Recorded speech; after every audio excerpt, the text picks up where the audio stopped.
Cordial saludo. Hoy vamos a estudiar el tema de las soluciones. Una solución es una mezcla homogénea de dos o más sustancias. Quiere decir que tiene una sola fase y que sus componentes no se distinguen a simple vista. Por ejemplo, si juntáramos el agua con la sal, al unirlas, esta sal se disuelve de tal manera que se observa una sola fase.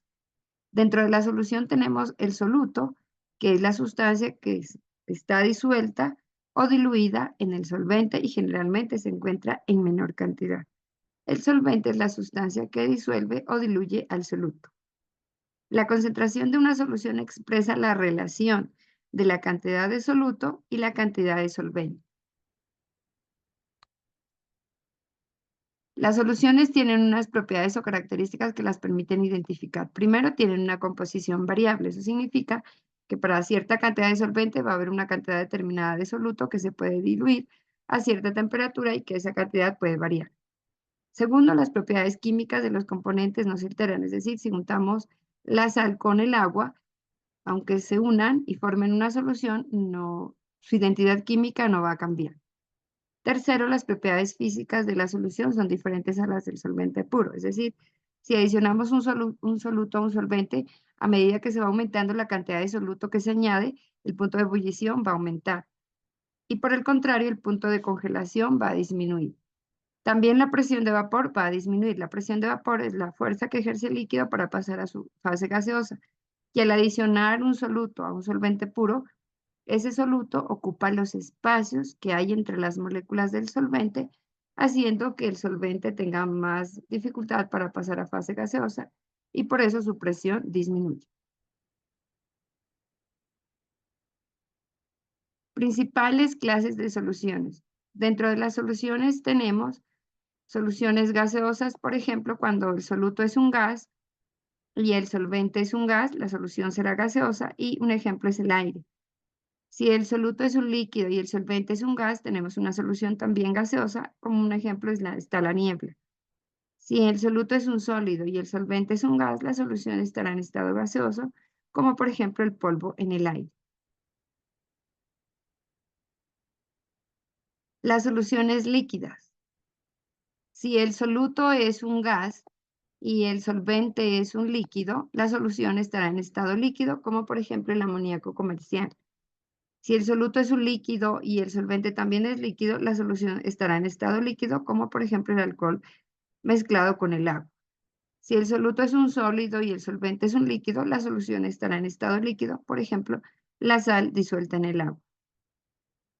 Para las soluciones sólidas tenemos cuando un gas se combina con un solvente sólido, la solución será sólida, por ejemplo, el hidrógeno en el paladio. Cuando el soluto es un líquido, pero el solvente es un sólido, la solución estará en estado sólido, por ejemplo, las amalgamas como el mercurio y el metal. Si el soluto es un sólido y el solvente también es un sólido, la solución estará en estado sólido, como por ejemplo el acero inoxidable. La solubilidad. La solubilidad indica la máxima cantidad de soluto que se puede disolver en una cantidad dada de solvente a una temperatura determinada, es decir, lo máximo que se puede disolver, ahí estaríamos hablando de solubilidad. Tenemos aquí una gráfica de la solubilidad. En el eje X tenemos la temperatura y en el eje Y tenemos la cantidad de soluto que se disuelve en una cantidad de solvente determinada. Y aquí podemos observar varias sales. Esta sal que aparece aquí es el nitrato de potasio. Miramos que a medida que aumenta desde cero ya hay una cantidad que se puede disolver y a medida que se aumenta la temperatura, la cantidad de sal que se disuelve va aumentando. También tenemos el nitrato de sodio y también observamos que a partir de cero ya empieza a disolverse y va aumentando a medida que aumentamos la temperatura. De igual manera el nitrato de plata. Para las gráficas, para las sales que están de color azul, el cloruro de potasio y el cloruro de sodio, miramos que en el cloruro de sodio, aunque la temperatura aumente, es muy poco lo que aumenta de disolución. Es decir, estamos en 0, en 20, en 40, en 60, en 80, pero la cantidad de soluto que se va disolviendo es muy poca, casi que no cambia. Mientras que en el KCl se observa un cambio más notorio que en el cloruro de sodio, porque si bien Es muy poco lo que aumenta, si se observa que a medida que aumenta la temperatura, una mayor cantidad de soluto se va disolviendo. Clasificación de las soluciones según la solubilidad. Según la solubilidad tenemos soluciones saturadas, soluciones sobresaturadas y soluciones insaturadas o no saturadas. La solución saturada es aquella que tiene la máxima cantidad de soluto que se puede diluir en una cantidad dada de solvente a una presión y temperatura determinada. Si se le agrega más soluto, no se disuelve, es decir, que si después de que ya llegó al límite máximo continuamos agregando más soluto, ese soluto no se disuelve, sino que si es un sólido se va a precipitar y formarán una solución sobresaturada. Si se tratara de líquidos, estos líquidos se van a separar de acuerdo a su densidad. Si se trata de un gas, el exceso de gas tiende a escapar. En una solución saturada de un sólido en un líquido, el proceso de disolución va a tener la misma velocidad que el proceso de precipitación, es decir, el proceso en el que se diluye y el proceso en el que no se diluye la cantidad que está en exceso. Entonces tenemos aquí solución insaturada, la que tiene una cantidad media, es decir, que tiene menos del límite máximo de solubilidad. Diluida es aquella que tiene una cantidad pequeña con respecto a la cantidad que se puede diluir. Concentrada es aquella que tiene una cantidad que se acerca al límite máximo de solubilidad.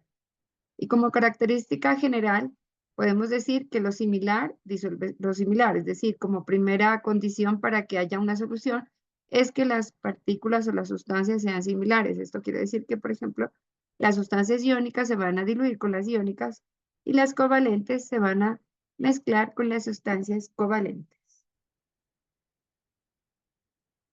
Factores que afectan la solubilidad. Dentro de las situaciones, hechos, variables que permiten que esa solubilidad se vea afectada, está primero la superficie de contacto. Esto quiere decir que entre más contacto haya entre las partículas, mayor será su solubilidad. Por ejemplo, si tratamos de diluir un sólido que esté finamente pulverizado, su proceso de disolución va a ser mejor que cuando estaba sin triturar o sin pulverizar. La agitación es otro factor que ayuda a diluir, es decir, si agitamos el soluto que se va a diluir con el solvente, más fácil van a entrar en contacto las partículas y más rápido se van a disolver. La temperatura también ayuda a diluir. A mayor temperatura va a haber mayor movimiento de las moléculas y por tanto, en el caso de los sólidos y los líquidos, más rápido se van a mezclar las sustancias unas con otras. En el caso de los gases ocurre lo contrario, es decir, si calentamos un gas, este en vez de diluirse, este se va a evaporar o volatilizar. Caso contrario, tendríamos que disminuir la temperatura para que ese gas pueda disolverse de forma más fácil. La presión también influye en la solubilidad directamente proporcional, quiere decir que a mayor presión en los gases, mayor va a ser su solubilidad. Y entonces tenemos también la naturaleza de los componentes. Cuando hablamos de la naturaleza es lo que ya mencionamos, que las partículas o las sustancias tengan semejanza entre ellas, es decir, las sustancias polares se van a disolver con las polares y las no polares o apolares se van a disolver con las no polares porque tienen semejanza entre ellas. Entonces, como hablamos del agua con el agua tiene una naturaleza polar y el aceite no polar. Si las intentamos mezclar, estas no forman una solución porque son distintas, no tienen la misma polaridad. Cuanto mayor sean las abstracciones entre el soluto y las moléculas del solvente, mayor será su solubilidad. Y aquí presentamos un ejemplo. Tenemos en la tabla se observa 4 sustancias. El agua, que es una sustancia polar, el aceite de naturaleza polar, el metanol es polar y la gasolina apolar. Dos recipientes contienen dos mezclas distintas. El recipiente 1 contiene agua y aceite y el recipiente 2 contiene metanol y gasolina. Al combinar los contenidos de los dos recipientes, el número de fases que se obtiene, de acuerdo con los datos de la tabla es, si observamos los datos de la tabla y nos menciona que en un recipiente hay agua con aceite, estos no están mezclados porque el agua y el aceite son diferentes, el agua es polar y el aceite es no polar. Y en el recipiente 2 está metanol, también que es polar, con la gasolina que es apolar, y tampoco estarían formando una solución. Pero si juntamos estos dos recipientes, estaríamos uniendo el agua con el metanol, por ser polares, harían una fase, y el aceite, que es apolar, con la gasolina, formarían otra fase. Es decir, que al juntar esos dos recipientes, en total tendríamos dos fases, una de las sustancias polares y la otra fase de las sustancias no polares. Por eso la respuesta sería la B.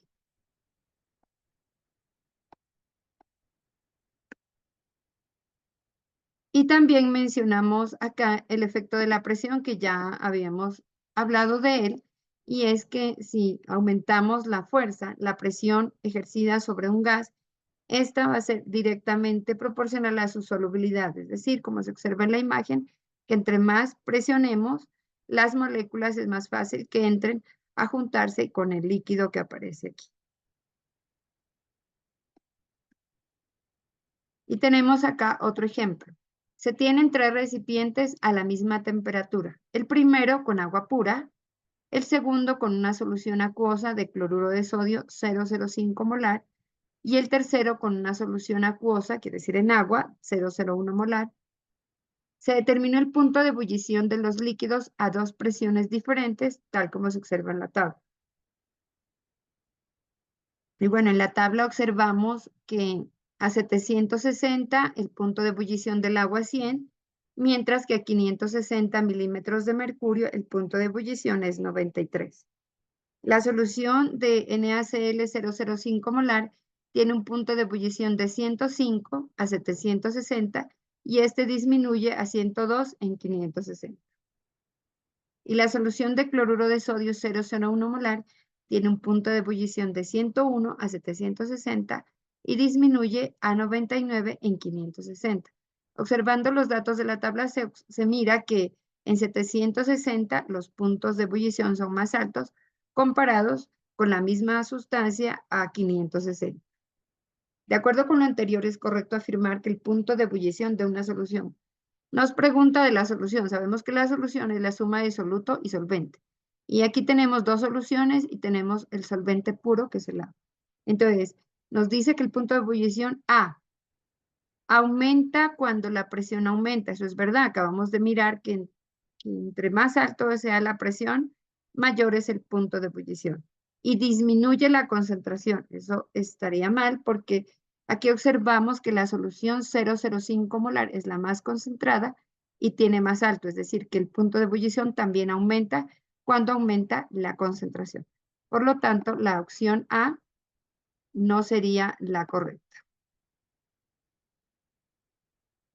Y miramos la opción B que nos dice, disminuye, que el punto de ebullición disminuye cuando la presión aumenta. Eso es falso porque ya dijimos que entre más alta sea la presión, el punto de ebullición se observa que es mayor. Entonces, por lo tanto, esta opción de respuesta B tampoco sería adecuada. La opción de respuesta D nos dice, disminuye cuando la presión disminuye.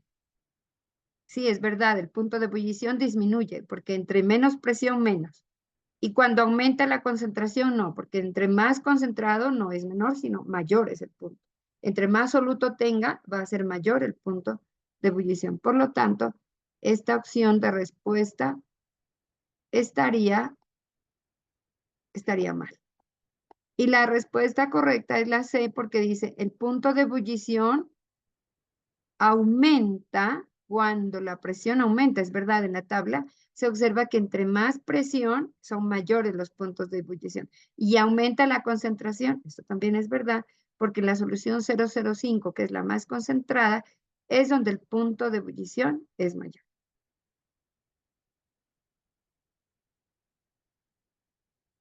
Y tenemos acá el efecto de la temperatura. El efecto de la temperatura también ya se mencionó que a mayor temperatura, la solubilidad va a ser mayor. Aquí se mira en la primera gráfica varias sales y la temperatura está aumentando y para unas sales va a ser mayor esa variación, para otras no va a ser tan notoria, pero en general todas estas sales que aparecen en la gráfica, nitrato de sodio, cloruro de calcio, nitrato de plomo 2, nitrato de potasio, cloruro de sodio, cloruro de potasio, dicromato de potasio, clorato de potasio.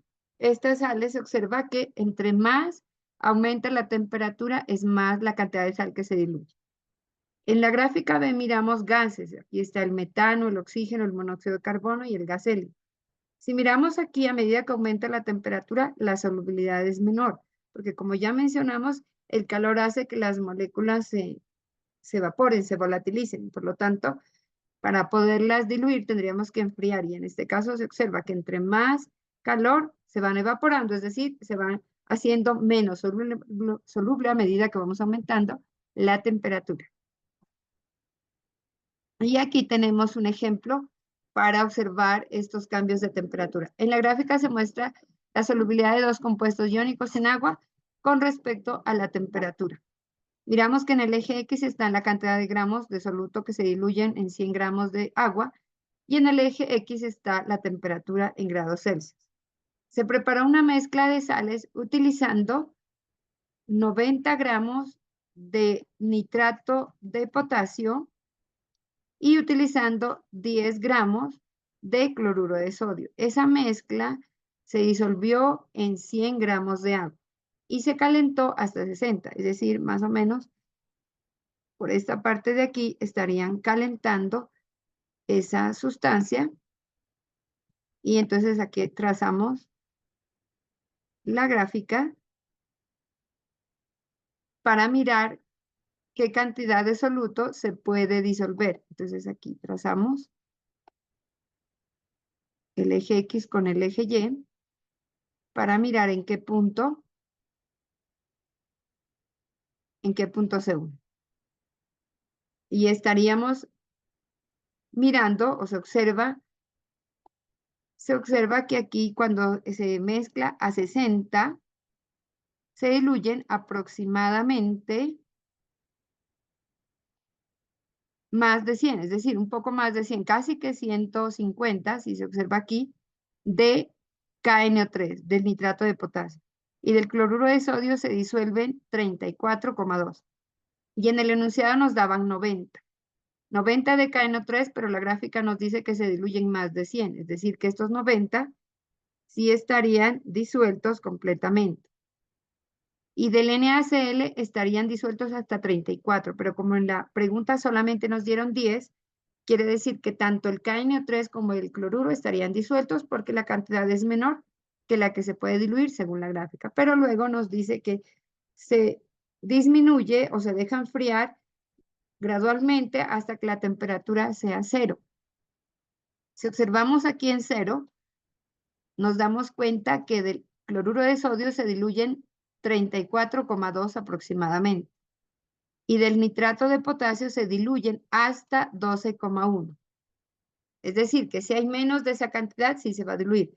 Pero como en el enunciado nos decían que hay 90 de KNO3, pero la gráfica dice que solamente se diluyen 12, entonces tendría que precipitarse, porque no todo se va a diluir. Y del cloruro de sodio se van a diluir hasta 34, pero como solamente teníamos 10, esos 10 sí estarán disueltos. En resumen, sería que todos los 90 del KNO3 no se pueden diluir, sino solamente 12,1. Entonces va a haber una parte de esta sustancia que se va a precipitar. Precipitar quiere decir que no se diluye, sino que se va al fondo. Mientras que los 10 gramos de NaCl sí se van a diluir, porque según la gráfica, como ya lo mencionamos, según lo que se observa en la gráfica, se diluyen hasta 34. De acuerdo con eso, podemos determinar claramente que A, dice, se obtenga un precipitado de NaCl, no. De las NaCl no se va a precipitar, sino el KNO3 porque está en mayor cantidad. B, se obtenga un precipitado de cloruro de sodio, tampoco porque el cloruro de sodio había muy poca cantidad, solo 10, y esos sí están disueltos. C, los componentes de la mezcla permanezcan disueltos, los dos no. Y D, se obtenga un precipitado de KNO3, esta sí es correcta, porque es la sustancia que va a quedar en el fondo, ya que habían 90 gramos. Y entonces obtendríamos, no todos los 90 se van a precipitar, pero sí una cantidad que me permita completar los 12,1 que se van a diluir, es decir, aproximadamente 77,9.